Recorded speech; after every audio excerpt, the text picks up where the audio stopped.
Welcome to the Listen to Your Footsteps podcast. I'm your host, Kojo Bafun, and this podcast is an extension of my book, also called Listen to Your Footsteps, which is a collection of essays, reflections, and poetry on things like fatherhood, identity and belonging, growing up, creativity, and the lessons learned. The purpose of this podcast is to gain insight and learn from the journeys that others have taken. I explore the worlds of art, culture, design, business, creativity, and life from the perspective of Africans who are contributing to the redefinition of the continent and who we are. My guest for today is Lee Kasumba. Lee has worn many hats, primarily in the media space, from being a DJ and producer of the South African youth radio station YFM in its formative years, editing Y Magazine, hosting the African rap reality show MC Africa, to emceeing multiple concerts and events, and working as the head of Channel O for 3 years. For years, Lee was labeled the first lady of hip-hop in South Africa, and has spent the last few years exploring multiple mediums while traversing the continent. When we recorded this interview, she was sitting in Ghana, having moved there just before lockdowns began. We talk about how she navigates different spaces, her influences, and what she does it all for. Enjoy. Firstly, thank you for saying yes. No, thanks for asking me. So my first question is a random question. Where were you born? Oh my gosh, why is it random? Okay, it's random because my story is random. Well, because I was doing some research online, and on Wikipedia it says that you were born in Cuba. Mm-hmm. And I was like, I never knew that about you. Mm-hmm. So is it true? Mm-hmm. How did you end up? How did your parents end up in Cuba? How do you end up being born in Cuba? So it was parents. My mom was there. Okay. People who actually know often think it was my dad, both my parents, because my dad is a doctor. Okay. Very crazy story. My mom, basically when she was pregnant with me, she went to Cuba with one of the ex-vice presidents of Uganda, Paulo Mwango, because he was a vice president, he had short stints or something like that. And he was a family friend of the Insabura family, which is my mom's family. And her, but her great-grandfather was prime minister, right? So basically, I don't know why exactly she went, because I wasn't there when she made the decision. But but it was something along the lines of he was going, and Uganda and Cuba had great relationships. So she went to Cuba, and while she was there, she was doing work with Ugandan government, so to speak. And they, not so to speak, but she was. And so she did training. She was doing defensive driving while she was pregnant with me. Always lovely. Ended up giving birth to me in a military hospital in Pinar del Rio province in Cuba. So I wasn't even born in Havana. I was born in it's like if you ask Cubans, they were like, what? So if you consider now to get to Cuba from Uganda, it's a 38-hour flight. I'm just like, it's 38 hours worth of traveling. I'm just like, I don't even know what it was then. But my mom, it's no surprise, my mom was quite special. And so how much time did you spend there afterwards? Well, from my understanding, it was up until about 3-ish, thereabouts. Okay. Yeah. And then you went your family went back to Uganda? No. So then my mom eventually went back. It could have been just over 2, actually. Then they went back to Uganda, and I'll tell you exactly why. I'm unsure of the details because it's a very African story situation. So, so what happened is afterwards, my mom went back to Uganda. So a plane was basically chartered, Ugandan Airlines. It wasn't just because of my mom, but there were quite a few Ugandans who had been out there. And, they obviously were working directly with Fidel Castro, which is also a whole other story. Some of my relatives, they did work with him and stuff. So my mom went back to Uganda with me. And the story is most people didn't know she was pregnant. Are you serious? So she went back, and all of a sudden there's a baby. Yeah. Her second born. I was her second born. So what's interesting is that my father went to Cuba, I think in the early 80s, just for a visit. I mean, it was, I think for a conference or something. And the end result of that was he was banned in South Africa. I mean, there were other reasons, but that was also kind of one of the reasons, because he had spent time in Cuba, and obviously during the apartheid government, communists were the big monster that's out there. And this, sorry? Yeah. And so, yeah, the end result of that was he was kind of officially banned in South Africa. So he didn't drive into South Africa for probably a good 10 years after that. Crazy. That's crazy. And so did you grow up in Uganda? So, basically, it was Uganda, Kenya, Zimbabwe. My other sister actually went to school in Zimbabwe, and then in Botswana, and then South Africa. So it was quite a bit of a journey that we went through. And part of the reason why it was never really discussed about me being born in Cuba. I mean, I was born in Cuba as a Ugandan citizen because it was a government thing, Yeah. Although I found out that I now can get a passport, which is fantastic. But part of the reason why was because my parents, after everything then went in Uganda, there was multiple kind of like military, like with governments being overturned, military. And because of my mom's family and everything, they basically had to leave Uganda. And so my parents had made the decision to leave Uganda, and they left with quite a large amount of doctors and all of that stuff. And it came up in South Africa that I was Cuban born. I wouldn't have gotten in. Yeah. So this is why that story is what it is. One of the things that I find interesting, I mean, there's some overlaps and some parallels. My father taught in Uganda at Makerere University during Idi Amin's times, and he used to have, and married to a European wife. So he used to have stories around, Idi Amin walking into the lecture hall and just standing at the back while you're busy teaching economics or political science or that sort of stuff. And my mother actually died in Uganda. My grandmother, they died in a car accident there. So Uganda's always had a very interesting place in my history. But so my next question is around this idea of identity, all right? So you do something that I also do, which is often my bio generally starts with, Ghanaian German from Lesotho. And although you've, to all intents and purposes, you lived in South Africa for a significant portion of your life, you've always held up that Ugandan aspect. How is that tied to your identity, and what's the reasoning behind that? Especially, I mean, you're now sitting in Ghana, but especially in a South Africa that we know is not always the most accommodating to, in inverted commas, foreigners from the continent as opposed to from internationally. Well, that's such a great question.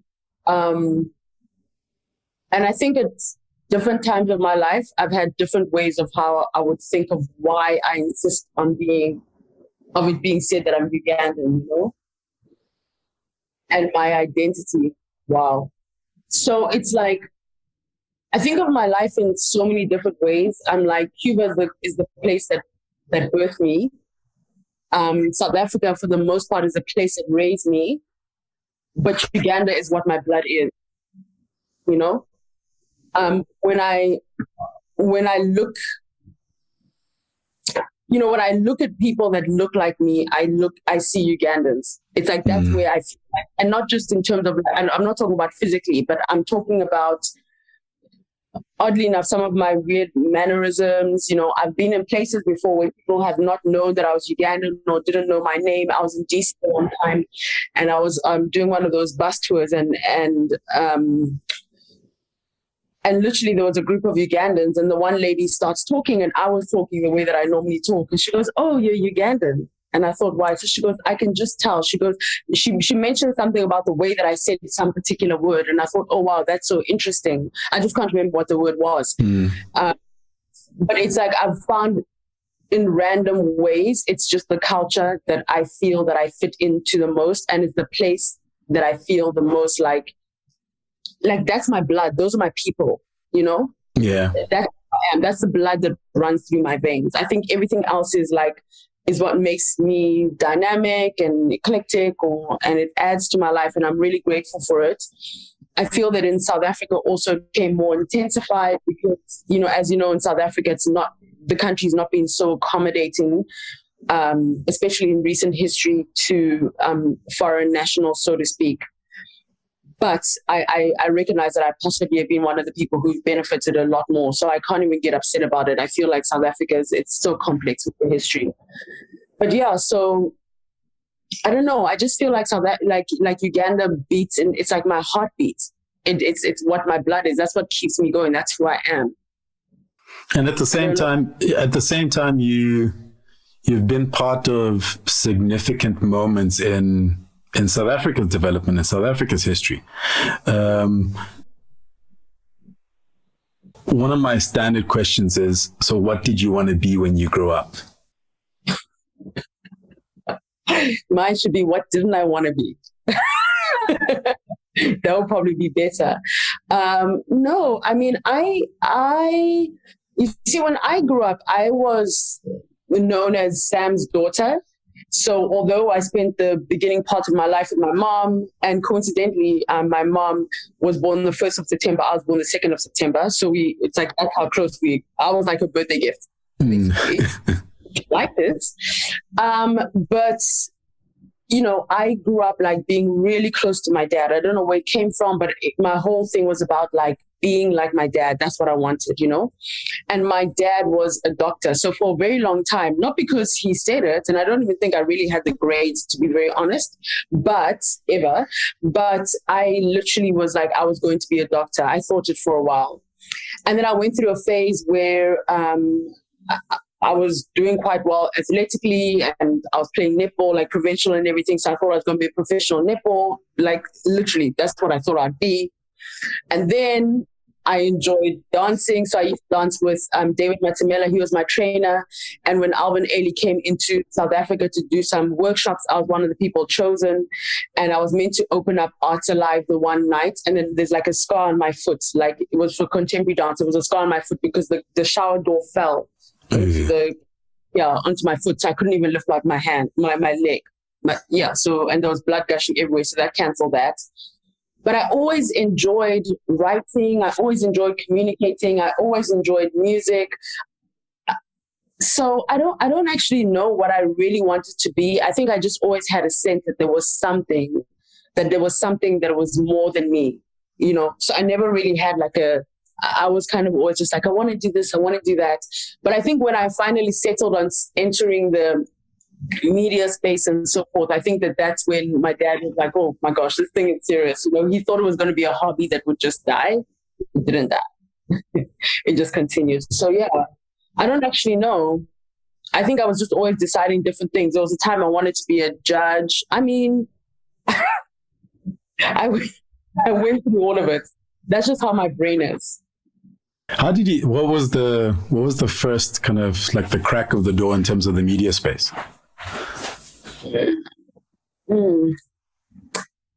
So basically, I actually played piano. And so my dad used to buy me, I should say keyboard first. So my dad used to buy me keyboards just to satisfy my hobby. That's what it was, right? And then the hobby was really serious, and I was going for classes, and then my dad realized that she might actually end up wanting to do this. And then it was there in grade 10, grade 10 or grade 11, where I basically was like, I want to go into music because I was really enjoying it quite a lot, you know? I actually used to also sing a church choir. So I was like, just so enjoying it. Like, I want to make music because, you know, that's the only thing that you kind of think of. And then I got very long story short, my dad obviously wasn't happy about it because by now he was raising my sisters and I on our own, on his own, because my mom had passed away. So he wanted us to have a very particular kind of life path. And I don't blame him for that, fault him for that now. And then he basically is the one who came back to me and said, you can do this degree. After we hadn't spoken for like 3 months, he dropped a piece of paper on the bed and he goes, there, you can go and do this, as long as you get a degree. And I was just like, oh my gosh, I've won. Oh my gosh, it was a BA Dramatic Arts from Wits University, and it was the worst thing. It was like theory after theory after theory after theory. On top of that, I wasn't able to do my music anymore, like to play, which is what I really wanted to do. So then in my first year when I was at Wits, and my first year out of high school, very long story, I end up on Voice of Wits just for the fun of it. And then by the end of the year, I was at YFM. And my dad didn't know until I graduated. Yeah, because I thought that I'd go on YFM to make money to pay for my music classes. And then my life... So you did Y right through university. So you still maintained and kept on the studying part. You didn't do... No, people were failing. I was passing. And I was skipping classes. So it made me think maybe I'm a little bit smart. But it is interesting that your father, he didn't discourage you totally, but kind of found the thing that kind of made sense to him. That also was in the same, let's call it in the same space that you wanted to get into, because I mean, and you know, the story of the African parent, I think, is we all know what African parents can be like, and the fact that he went, okay, this is outside of my wheelhouse, but I'm going to find something in there and gently suggest something that makes me feel comfortable, but also ensures that Lee can explore, you know, her interests in particular spaces. 100%. And what's even crazier is that, you know how I spoke about how Uganda is my blood?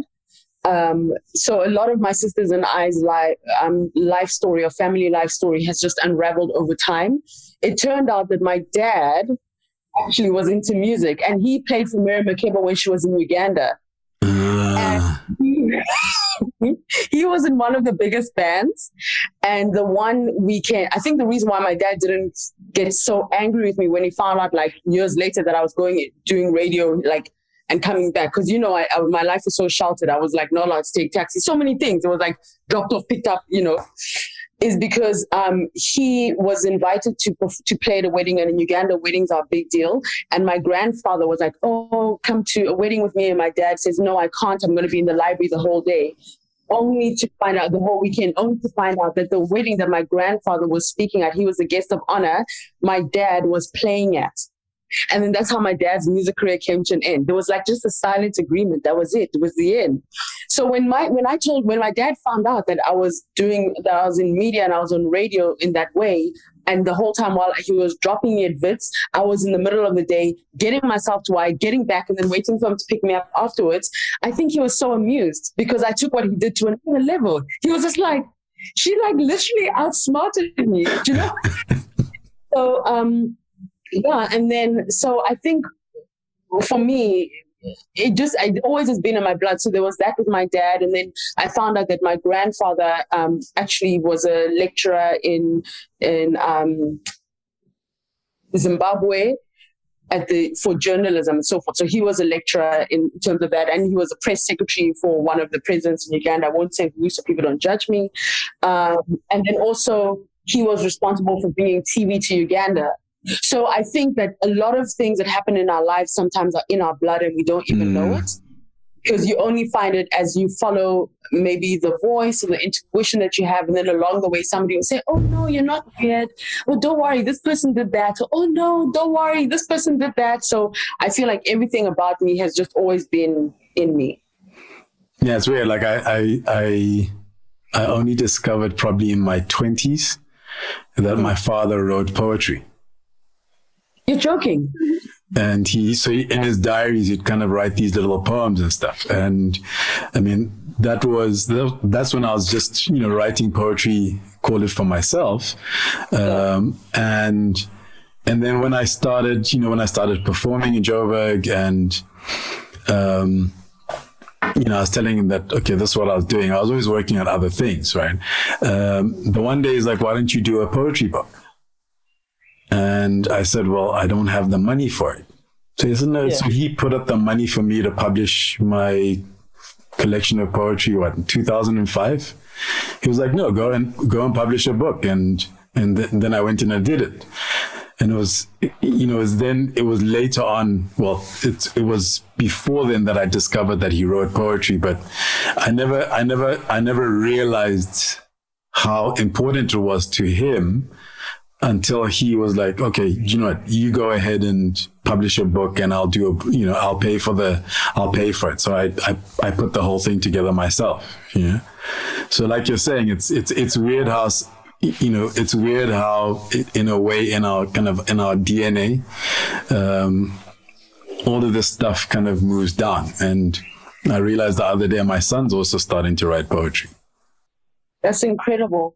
I had a dream the other day. I don't want to go into the details of it. And us having this conversation is just so surreal, because in the dream, it was like the one line that I can share from the dream was the DNA of the parents is so important for the future of the children.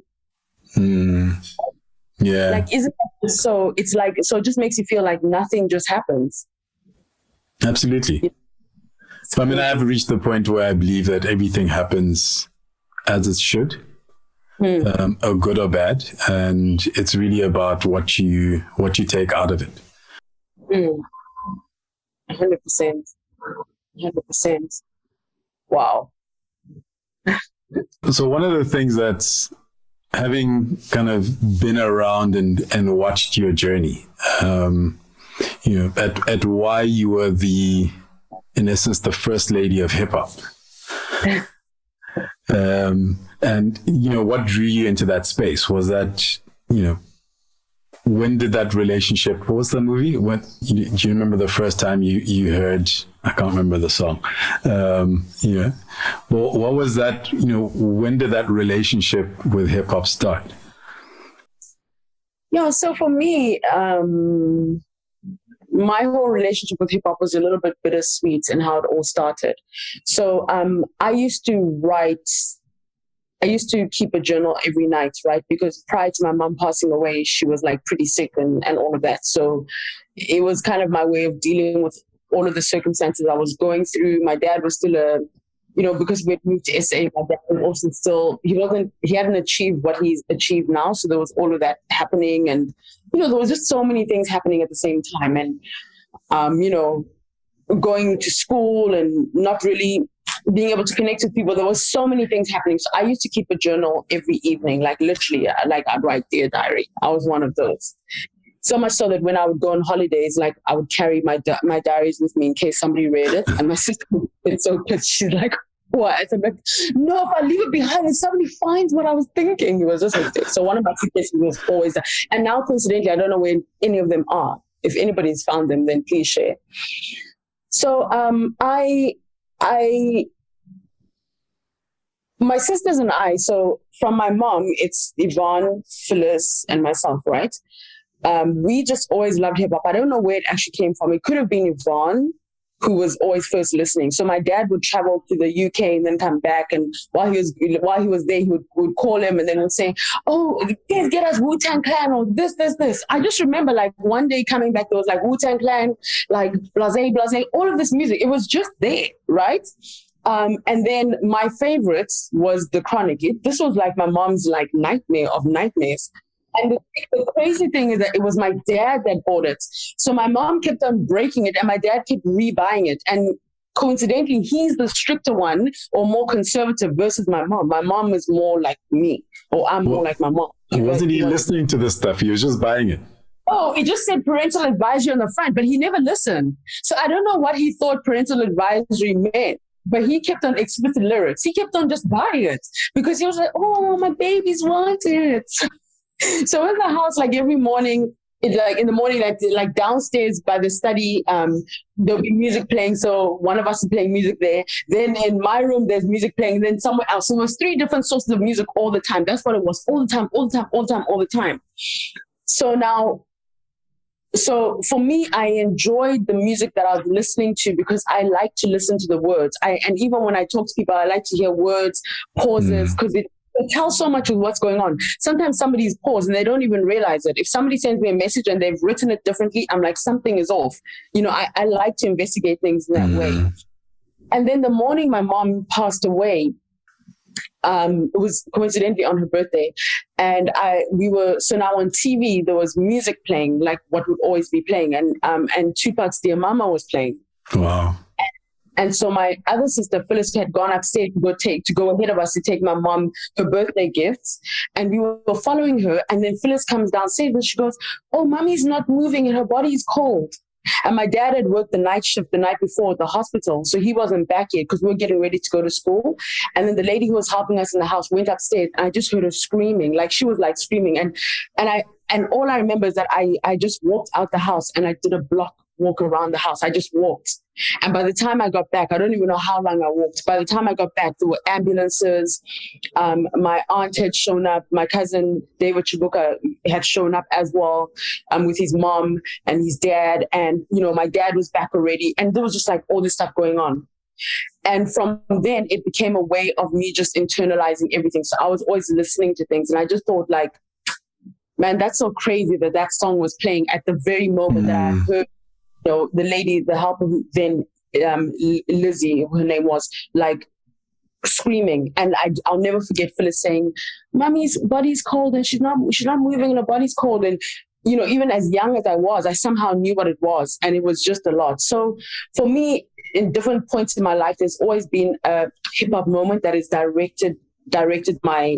You know what I mean? Like I have moments in my life that are defined by different either hip hop songs or moments and movements and all of that. So by the time I got to Y, I think that there was a huge misconception that YFM was like, we want the hip hop person, so get her, versus the fact that I was like, we need to do this hip hop thing, and then I was there, right? And on top of that, a lot of my friends were from other African countries and stuff, and so that's what everybody was listening to, and I really felt as though it was a way of bringing people together. So that's what I wanted to do. I wanted to be able to do something that was going to bring people together, and I found hip hop as the lowest common denominator, so to speak, and it was a way that I understood. And then from there is when I started learning about the elements, and that's when I learned about everything. But that was what my whole thing always was. Yeah. Because I never do anything without purpose. Never. I'm never about hype. I want to be able to know that I'm going to be able to do something that's going to make a difference. I mean, I was having I had Zubs on the podcast, and we were talking about hip hop but also the interesting relationship that those of us who come from outside of South Africa, where there's an interesting shared experience or shared relationship or connection with hip hop that didn't exist in South Africa because it was so closed off. Because it was so closed off for so long. And I mean, I always joke and say hip hop came to South Africa with the Chronic. And because the sound was, I mean, you can dance to it, right? So it was less about the words and more about, what you can dance to, because of that G-funk, because of that bass heavy, the bass heavy sound. But yeah, those of us who come from, Zambia, Zimbabwe, Botswana, Swaziland, etc., those of us who come from those countries have a very different and a very strong kind of, I guess, emotional connection with hip hop, in particular around the elements. I mean, for example, you talk about the elements, and in my book, I write about a whole bunch of different things, but I included the elements, in particular the fifth element, which is knowledge of self, which is something that's actually guided how I live my life. Wow. Yeah. Yeah. Sure. So the reason why I say it's interesting for me with you being kind of the first lady of hip hop is is, you are very entrenched in the community and the music and the culture and, youth culture overall. But at some stage, after you left Y and as you've kind of gone on, I'm looking for the right words. Like it felt like you shifted away from it, but it also feels like you came more into yourself as a woman and as a professional. I mean, the thing is, like, I don't think I shifted away from it, because for me, my whole relationship with hip hop was way before YFM. It was way before Harambe. It was way before all of the other things that happened professionally, So it was always who and what I was. Like, it was a huge part of what I was, specifically, which is why I like particular type of MCs, because of, the way that I'd like to listen to, what I'd like to listen to, and that kind of thing. And my shifting or stepping away, obviously there was like all of the unfair stuff that had happened, which was very, which broke my heart, let me say. And I feel that for me, because... Well, talk about that a bit, if you don't mind. No, I mean, it's like, actually was coincidentally, Zubs was the last person that I interviewed, coincidentally. No, it wasn't Zubs. Zubs was in the studio when this happened. And it's, at that point I'd had I basically like hypoglycemia, so I had to have water all the time. Otherwise I would have blackouts. It was like a weird thing. I even blacked out one time when I was driving. So I had to keep myself going. And everybody knew this, And so what happened is, by mistake, I dropped like a very little bit of water. And then I called and I told the boss, because it was like a hot red line. And I called and I said, oh, by the way, this happened. I'm really sorry about that. They said, no problem. Right. And then after the show, after the show, up until the afternoon, the studio was working perfectly fine. It's like the next day they suddenly said that I damaged the studio for valued of 150,000 Rand versus worth of damage, which is not possible. It would have continued. I mean, it would have stopped, right? Yeah. And they were still using it. It was only like 2 days later they moved into the next one. And all they were doing was basically just checking the other one. And what happened is, when they were checking it, there was a lot of alcohol and all of this stuff. And because the new management at YFM was not able to control me from the perspective of, like, I was not easily manipulated, let me say. I just kind of, and because in general, I'm not easily manipulated. I do what I do. I pray about what I want to do. I follow my truth, and that's it. I'm never disrespectful, but I'm just like, I'm not going to go on and start acting like like swearing and everything. It's not who I am. I've never had to do it, which is, they wanted me to do that kind of stuff. I'm like, it's not who I am. And then it was just used as a scapegoat. I was used as a scapegoat, and I felt as though people who for me, working in the SA hip hop community, it felt like a community. And because when things happen with other people, everybody always had their back. I thought people would have my back, and they didn't. And that broke my heart, That broke my heart, and I just stepped away. I'm like, if it was in reverse with somebody else, I would have stopped everything and been like, look, this is not going to happen. But everybody went on as though nothing happened, And this was all for people saying that, you were so important, and all for the fact that we always stuck together and everything. So that really broke my heart. And that's why I stepped away. I kind of stepped away.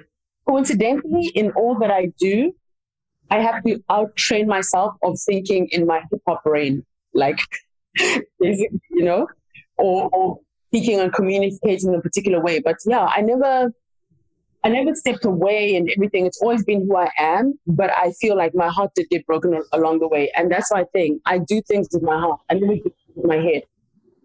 But yeah, that's what it was. And so career-wise, at that stage, what was there a plan? Was there a... No, there was no plan. I mean, obviously with YFM, and then I ended up Channel O. I did MC Africa. I got to travel, so that was doing hip hop around the continent, the UN Messengers of Truth, all of that stuff. It was fantastic. And then I ended up at Channel O. They basically were looking for somebody to head up the Channel Africa office, and I never thought of myself as like a black suit or like a suit or like an exec, and I ended up doing that. And then I moved into working with the Greater African Music Community, which was really fantastic. So everything from the awards to traveling around East, West, Central Africa, working with some of the people who have now coincidentally some of the biggest names, not just in Africa, but in the world. So life just took its own. And that's what I did. And then as we had opened, I just kept saying yes. Yeah, another kind of random thing, because I worked on MC Africa and I was actually supposed to produce it, and that's when I walked away from television for various reasons.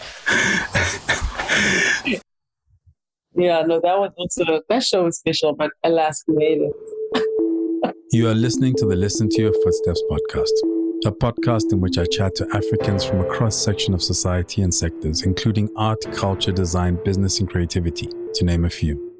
I delve into their journeys, the decisions they've taken to get to where they are, how they do what they do, and everything in between. Essentially, we go wherever the conversation takes us. You do multiple things. How do you define, or do you define what you do? One of the hardest questions for me is always, so what do you do? Because I'm like, actually, I don't have a single label that makes it easier. It makes it easy for people to kind of box me in a particular space. And after a while, I eventually just settled on I'm a storyteller. How do you define yourself in terms of what you do? I mean, you're nicer than me. I just don't like to talk about it like people. I literally, somebody asked me and I switched the question around. I avoid it. It's like I see a truck coming, I run. I don't like to. My sister, she called me the one time because she was at the airport and she goes, Leslie, somebody asked me what you do. What do you do? Tell me, what do you do? And I was just like, I said, Yvonne, literally, whatever you want to say it. I'm like, it doesn't matter, I mean, I feel as though the world is even moving in such a space where people are actually undefined. And what's happened in the last 2 years has made everybody's life kind of undefined. Do you get what I mean? Now, for a better term, I guess I say I'm a creative industry specialist. All of those boring things, creative industry specialist, Pan-African broadcaster, I don't know. It depends on who's asking. And what is your day-to-day like? What's it been like over the last 5 years? Oh, wow. So it varies. So today, let me not use today, but let me say some days it's kind of like, obviously I wake up. In general, I wake up and I have my quiet time and so forth. And then my day will start either with meetings, or I have to go record and do interview people, or voiceover recordings, or work on a production. Or some days I'm just waking up and I'm just having the day off, like I did yesterday and the day before. I did nothing. I just lay in bed doing nothing. But yeah, in general, my day-to-day varies. It's anything between production, and sometimes a lot of the productions I'm exec producing, I'm not even in the same country. So a lot of it is on the laptop.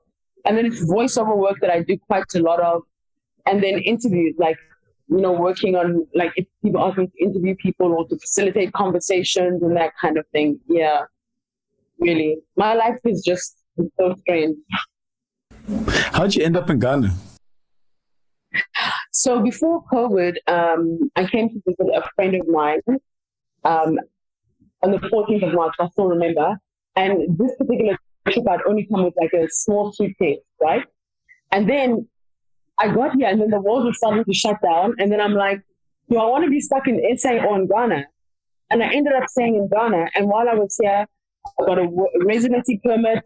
I got offered work on different productions and that kind of thing. And I just never left. It's been one opportunity after another, literally. Everything just fell in place. I got an apartment, everything just fell in place. And the funny thing is that everybody kind of, I think you understand South Africa better, but everybody looks at South Africa as the place where you can come and find opportunity, not recognizing that there's so much more out there. Yeah, no. I mean, Ghana for me, I think that for everybody, there's a place and there's a time. Everything is seasonal. And I don't know how long the season is going to be, but I feel as though I'm in Ghana for this season. I don't even know if my next season will have me still in Ghana, will have me in Africa, will have me out of the country. I don't know. Because one thing that I've been so sure about my life is that everything has been unsure. That's the one thing. And I know for sure that I'm really not in control. Like, I really feel that things in my life happen as they're meant to. And at any given time, I mean, if we speak in like 2 months and I tell you I'm in the UK, you shouldn't be surprised. You'd be like, yeah, it's something weird like that. And for this, I blame my mom. So you're that person where the first question is, I suspect that was my first question. It's like, where are you? It's just in terms of trying to coordinate times or, coordinate an interaction. It's like, okay, where exactly are you? Yeah, I know. Isn't that, what's that show? Where's Wally? That's like me. Yeah, that's like me. I mean, I still have aunts and stuff and family in Uganda who I don't think they believe I'm in Ghana. So they keep on saying, oh, how's this? And I'm like, no, I'm in Ghana. Like, I have to keep saying, I'm in Ghana, Ghana. I'm in Ghana. They'll be like, oh, why is it that time? I'm like, I'm in Ghana. Like, nobody actually believes it. They keep on thinking that something is going to, I don't know. They think that they think I'm going in and out. And people say, oh, are you back here? If I bump into people that I've known from before here, I said, no, I never left. I'm like, I've been here. I was here through the elections. I was here through the earthquake. I've been here. They're like... I mean, when you talk about uncertainty and also kind of the time that we're living in with COVID, like, I find that a lot of people are having to learn that, that life often has uncertainty. I think a lot of people end up living within a particular cocoon where everything is, everything runs inverted commas as it should, and don't take the time to actually, interrogate and think about what the next step is, what's going to happen next. And what COVID has done is kind of force people to, one, recognize that we do live in a world with uncertainty, but also understand what is important to you in terms of the life that you're living. I mean, one of my running jokes was, well, not even joke, like, I have friends who haven't spent this much time with their family or with their kids in years, because normally, you wake up, you go to the office, you come back late, you're hanging out with the family perhaps on weekends, but now all of a sudden everybody was locked into the same place. But also the understanding that I have one or two writing clients where people would want to have meetings, and what this has shown them is, like, actually we don't need to see each other. For me to do your work, we actually don't need to, we don't need to drive somewhere. I don't need to come to your offices and hang out with you. We can get everything done without all of that. Yeah. No, 100%. I mean, for me with COVID, I think one of the almost the blessings of it is that for a very long time, I'd wanted to leave SA for quite a while, I just felt like my time in season was over for a while, and things that were happening were not really as I would have liked it to. And if COVID hadn't happened, it would have taken me forever to leave SA, because I would have been like, get a police clearance, do this, all of those things. This was like I was thrown in the ocean and it just happened. And then literally that's what it was. So for me, that's one of the things that was a blessing for COVID. It gave me it showed me that what has been in my mind of a possibility of going somewhere and starting afresh and surviving and doing like kind of pretty well, I'm able to do. and not have to answer like 100 questions from like people saying, so what will you do? And then having like my sister saying, okay, so this and then this, and you're going to get this, all of it. Nobody had time to do that. Nobody had time to put the fear in my mind. You know, my dad didn't have time to like be like, Nabunya. Oh, nobody had time. There was no time. It just like, it just happened. And every time they heard that she was okay, they're like, oh, she's fine. And then even when I got sick with my hair, they're like, oh, she's made it. You know, it's like there was no time. And I feel like I had to be here for as long as I was. I mean, I'm taking my first trip out of Ghana next in the beginning of the 7th of November is my first trip out of Ghana. And prior to that, I didn't actually want to go anywhere because I wanted to be sure that I could build or like I could have a level of roots, you know, like with how you have to have thing.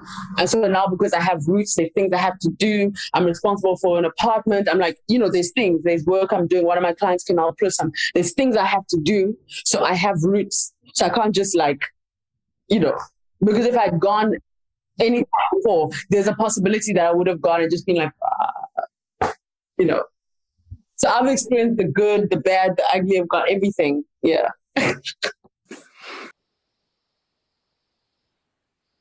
What have been the tough, let's call it the tough side of it?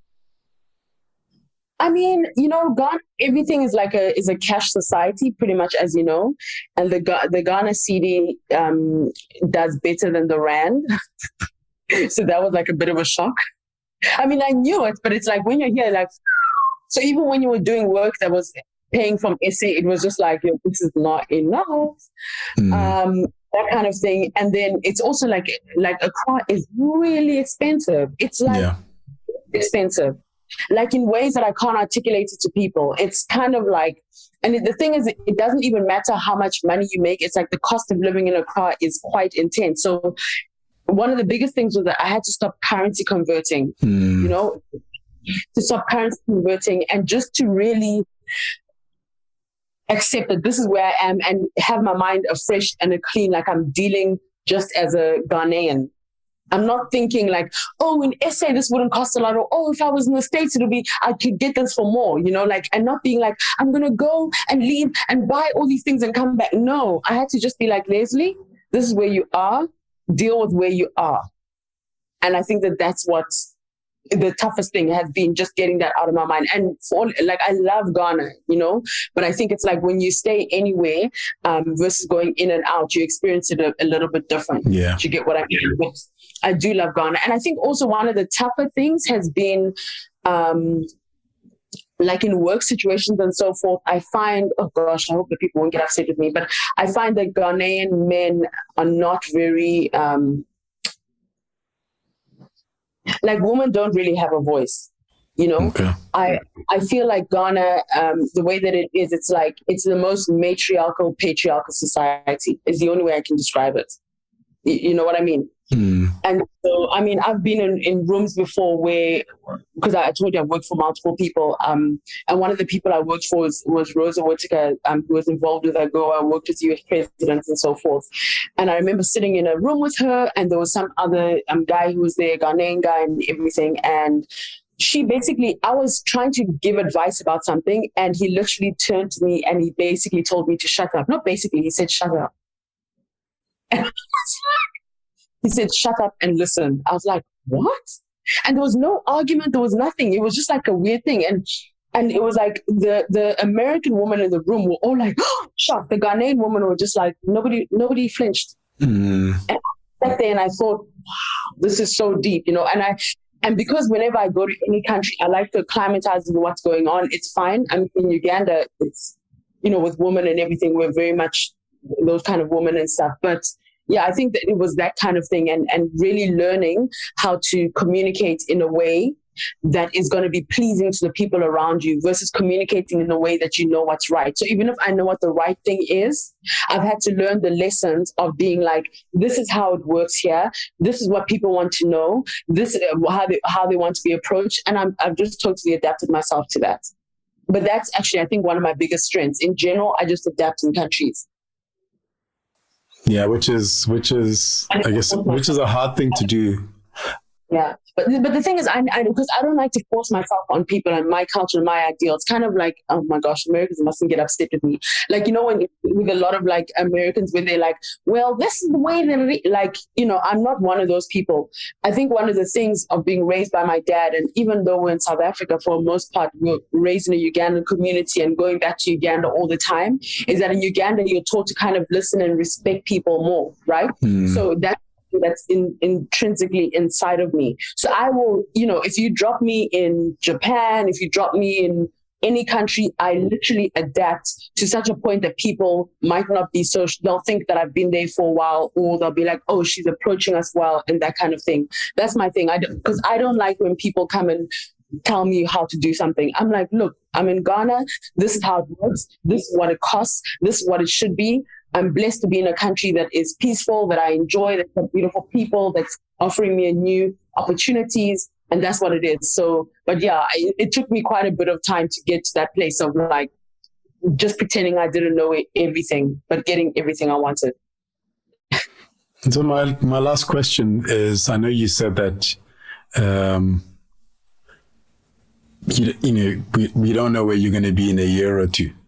But you know, what's the plan in terms of let's call it the life plan as opposed to a work plan? What's kind of your life plan, and what are you building towards? So is this like personal or professional, or just, I don't know? Well, I personally find that I guess they overlap. And what I mean by that is, so for example, when people talk about, you know, when I used to be in magazine, people would be like, it must be so nice to be doing a job that's your passion, right? And my response was always like, I write for a living. If I don't write, my children don't eat. And my passion is the lifestyle that I'm looking to create for my family. So I don't look at it in terms of like career. Like, I don't have a career. I'm not trying to build a professional career. I'm trying to build a life and a lifestyle that you know, that fits in with my ideals and my values and where I want to go and what I want to provide for my children and my family. Wow. I mean, if I can be like honest and like vulnerable about it, because maybe it's something that I lie about a lot and I pretend it doesn't matter, but it does. My life plan is that I would love to be settled with children.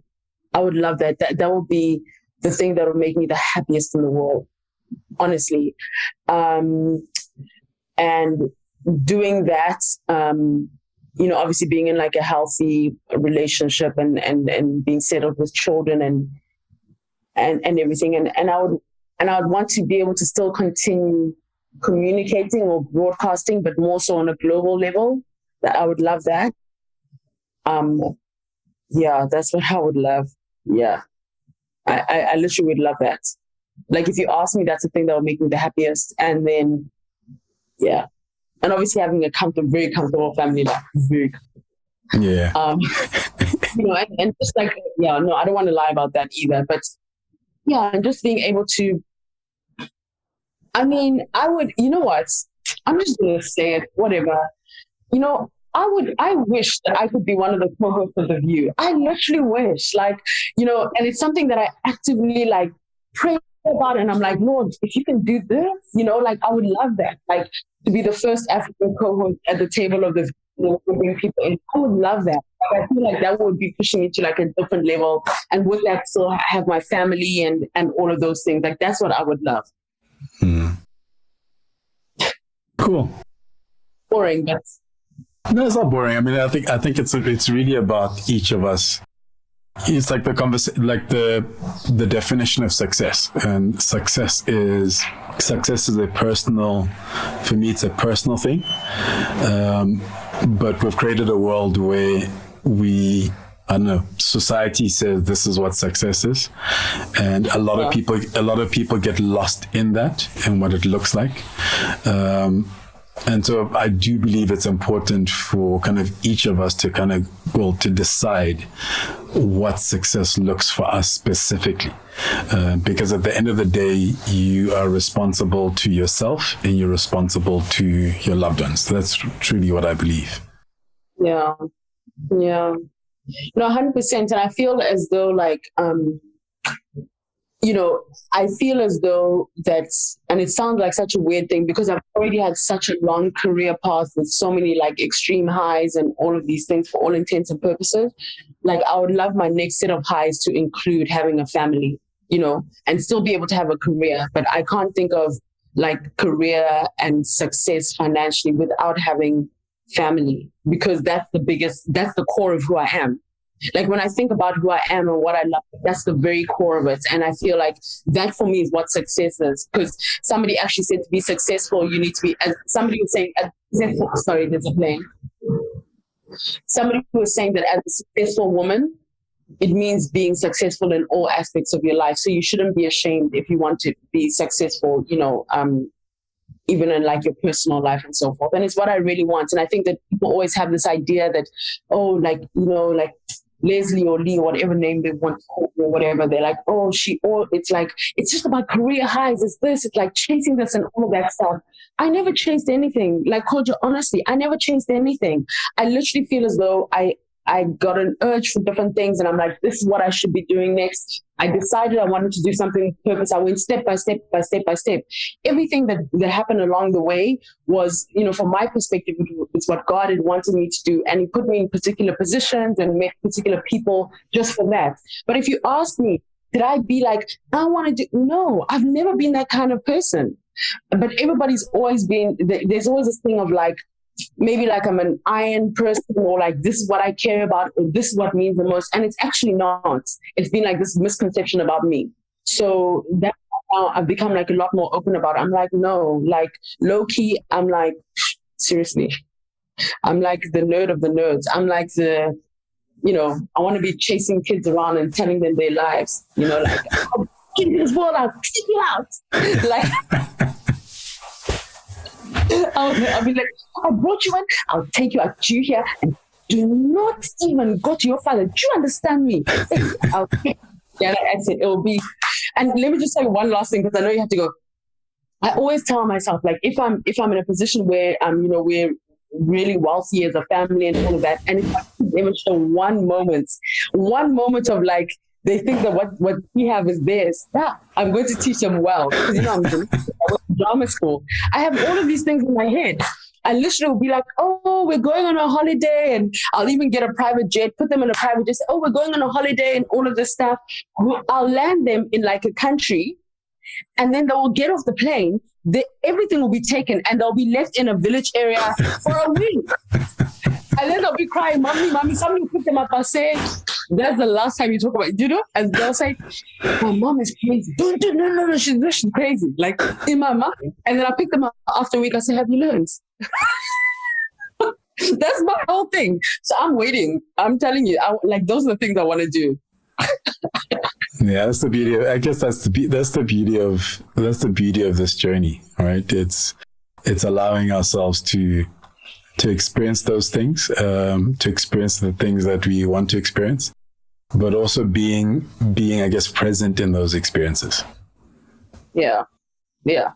But cool. Thank you for your time. No, thank you. You're going to keep this video recording, because should everything happen in that way, I'm going to be like this, and then I'm going to tell them, I planned this. Do you understand? Yeah, I'm crazy. Since before you were even an idea. Since before.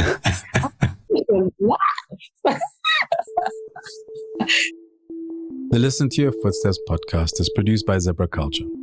If you have ideas of what we can do better, people you'd like us to have a conversation with, or would just like to share a thought, you can email me on info@zebraculture.com. To check out past episodes, go to kojobuffer.com/podcasts. And if you enjoyed this episode, please share with a friend. If you'd like to get a copy of the book, Listen to Your Footsteps, check out kojobuffer.com/book. There are details on the various spaces it's available at. I'd also appreciate it if you could leave a review or comment wherever you listen to your podcasts. Finally, there's the Zebra Culture by Kojo Buffer newsletter, where on a weekly basis, I share a curated list of articles, playlists, videos, etc. that have caught my attention. Thank you for listening. I hope you enjoyed listening to the conversation as much as I enjoyed having it.